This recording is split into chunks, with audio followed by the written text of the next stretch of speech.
A haka performed by a former president of the Maori Party has sparked debate over whether it targeted New Zealand's Indian migrant community. The controversial haka was aimed at an MP of Indian origin from the ACT Party and appeared to incorporate stereotypical gestures and head movements during the performance. Mohan Dutta is the Dean's Chair Professor of Communication at Massey University and spoke with me earlier about the incident and how anti-Indian sentiment is on the rise in New Zealand. Kia ora. Thank you so much for having me.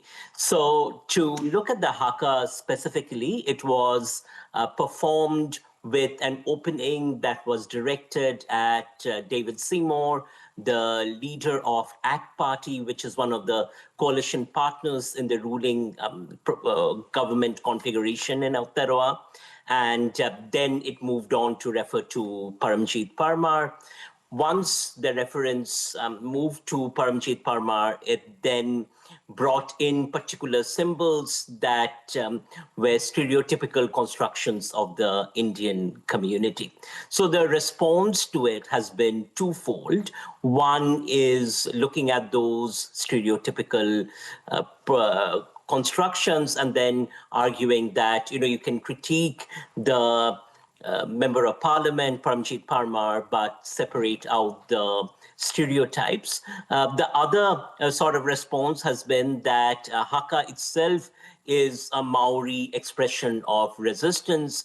And culturally, if you look at haka, it is often performed as a resistive act. So in that sense, it makes sense that it would be performed in a way that articulated a narrative that challenges Parmjeet Parmar and her overall role in terms of the attack that has been carried out by the ACT Party and the ruling coalition on the Treaty of Waitangi, which is the foundational document of Aotearoa, New Zealand. Yes, and at this point, who is Parmjeet Parmar and why was this haka directed at her at that point?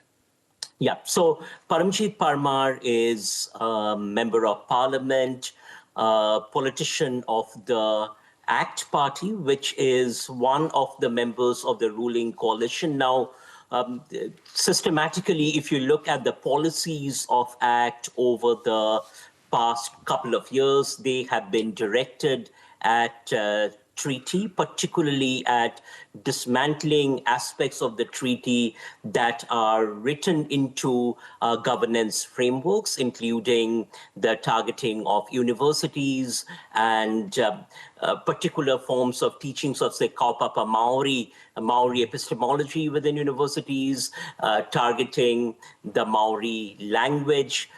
They introduced a treaty principles bill, which was seen across New Zealand, both by tangata whenua, who are Maori, as well as tangata tiriti, migrants like us, as an attack on treaty. So this is a broader structure within which one has to situate the haka.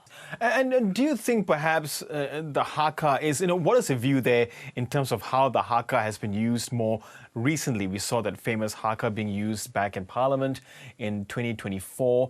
And what are the sort of community responses, particularly from migrant New Zealanders to it?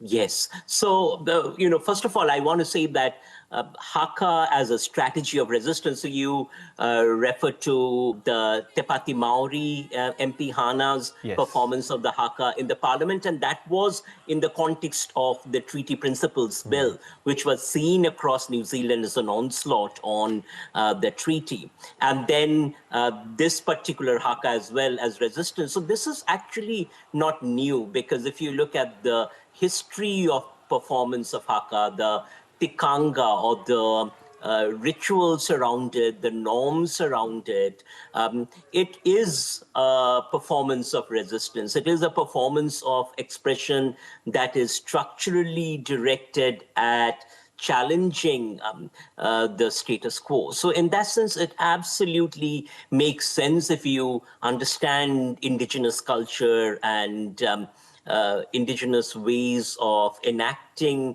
articulation, if you will. Now, you asked about the responses in ethnic migrant communities, and I think there has been a range of responses. Now, one of the things you would appreciate this with immigration is that we all, when we come in as new migrants, we have different levels of education into Tetiriti, into Maori culture. We have different levels of understanding. And this is one of the sad elements of how immigration is managed, is that we really do not structurally receive education on treaty, on Maori culture. So from that framework, you see a certain set of responses that don't really understand the haka and the context of the haka, and therefore see it as uncivil or see it as an expression that is too much, or that is fear-inducing, or that is racist, as some would argue.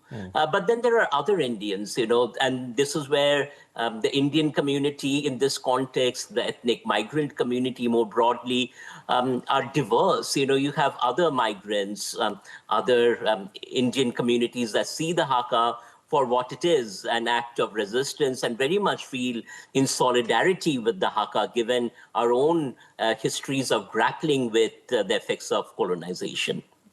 And can you speak to us? I mean, is there a rising anti-Indian sentiment in New Zealand? Because, we've heard some inflammatory comments recently made by New Zealand First MP Shane Jones about the impact of migrants coming from India. We saw the incident last year when a Sikh procession was blocked by a far-right group that had also used the haka to block that procession.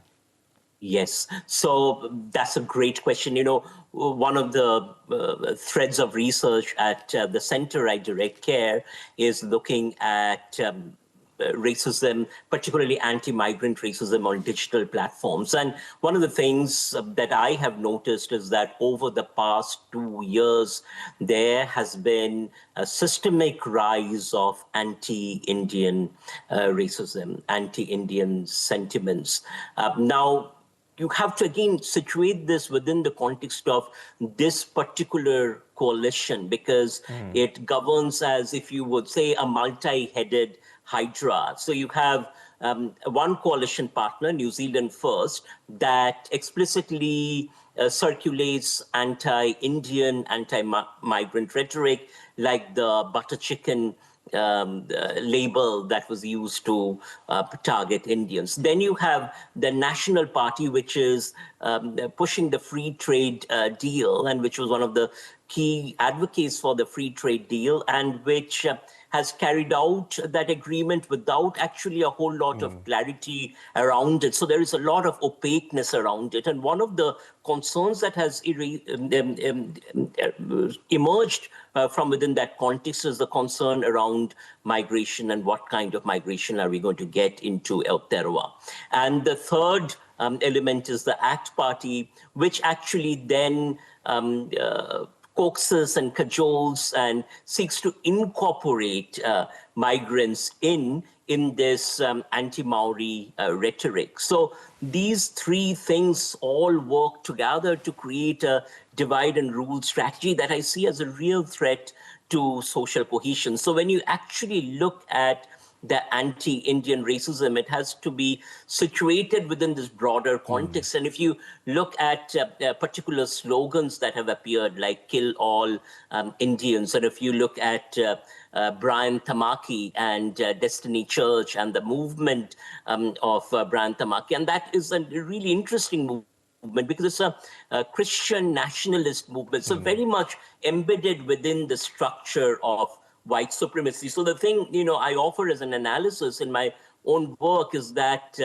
the underlying ideology that drives the anti-Indian racism as well as the anti-Maori racism is actually white supremacy. And I think we lose sight of it often when we get pitted against each other, often migrants pitted against Maori. And in this context, you rightly pointed out, for instance, how Destiny's Church uses the haka to perform all these anti-migrant messages. But here, what is really critical to remember is that it co-opts the haka within a Christian nationalist project. Yes. Okay, Mohan Dutta, I really do appreciate your insights there. Thank you so much. Thank you so much for having me.